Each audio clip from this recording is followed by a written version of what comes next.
শোনো বাচ্চারা, আজকে তোমাদের জাহান্নামের ভয়াবহতার কিছু নমুনা বলি। বিশ্বনবী মুহাম্মদ সাল্লাল্লাহু আলাইহি ওয়াসাল্লাম বলেন, জাহান্নামে থাকবে শুধু আগুন আর আগুন।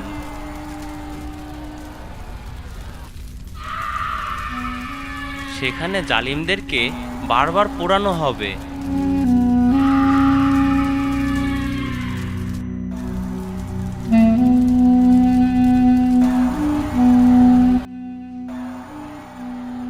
সেই আগুন হবে আমাদের চুলার আগুনের চেয়েও ৭০ গুণ বেশি উত্তপ্ত, যা জাহান্নামীদের শরীরে লাগার সাথে সাথে সর্বপ্রথম তার কলিজাকে পুড়িয়ে ছারখার করে দেবে। ভয়াবহ সেই আগুনের কুণ্ডলিতে জাহান্নামীরা যেতে ভয় পাবে, চিৎকার করে কাঁদতে থাকবে, কিন্তু মহান আল্লাহ তাআলার ইশারায় তাদের পায়ে ৭০ হাত লোহা শিকল দিয়ে টেনে হিঁচড়ে জাহান্নামের ভেতরে ঢোকানো হবে।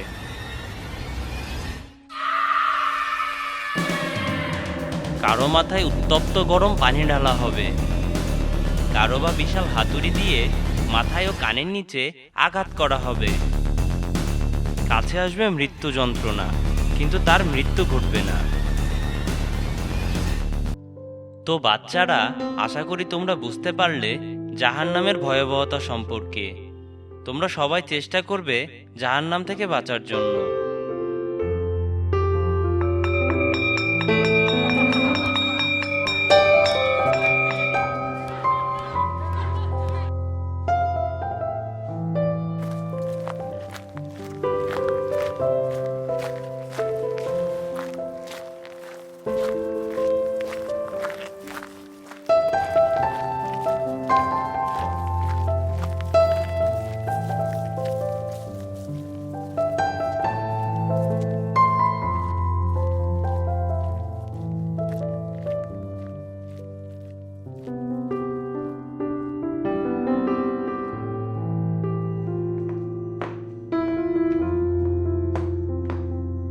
কি ব্যাপার ভাইজান, তোমার মন খারাপ কেন? আজকে আমাদের স্কুলে জাহান্নাম নিয়ে আলোচনা করেছে। সেই থেকে আমি খুবই চিন্তিত, কারণ আমি জাহান্নামে যেতে চাই না। তুমি কি বলতে পারো কিভাবে জাহান্নাম থেকে বাঁচা যায়? না, আমি এ সম্পর্কে জানি না।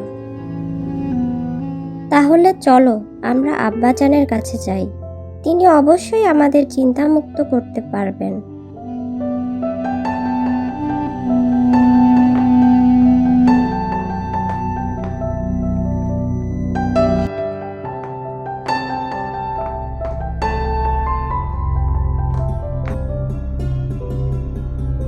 কি হয়েছে আমার ছোট্ট সোনামণিরা?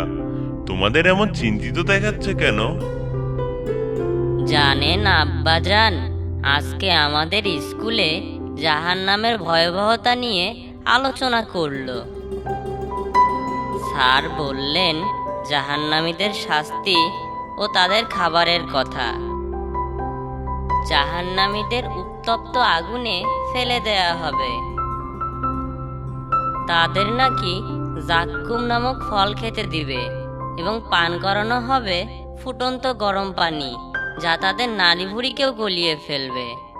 আব্বাজান, আপনি কি আমাদের কিছু নসিহত করতে পারেন, যাতে করে আমরা জাহান্নাম থেকে দূরে থাকতে পারি এবং জান্নাতে প্রবেশ করতে পারি?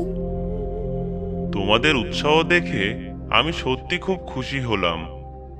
আসলে আমাদের সবারই উচিত নিজের ভবিষ্যৎ সম্পর্কে সচেতন হওয়া।